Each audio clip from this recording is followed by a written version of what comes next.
Hello, cette année j'ai décidé de faire un calendrier de l'Avent en vidéo et donc pour le premier jour, le 1er décembre, j'ai décidé de vous montrer un vlog que je vous ai pas posté la semaine dernière, une séance d'obstacles où j'ai filmé moi-même pour vous montrer un petit peu comment je fonctionnais en confinement.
Après une détente, j'ai pour habitude de venir tranquillement sur une petite croix, histoire de la mettre en route et en même temps de l'avoir calme sur les barres.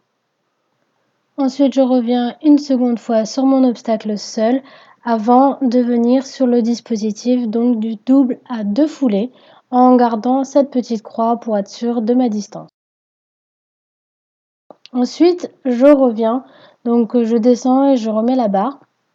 Donc là, volontairement, la distance est un petit peu courte pour qu'elle puisse avoir ce mouvement vers le haut.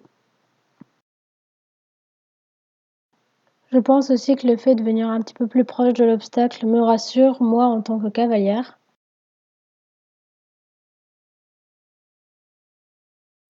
Donc pour ce passage, vous pouvez voir qu'on a fait la barre. Donc dans ces moments-là, j'aime bien descendre pour regarder la vidéo, pour analyser de où elle a fait la barre, puisque quand je suis à cheval, je ne le sais pas. Donc là, c'est clairement un postérieur.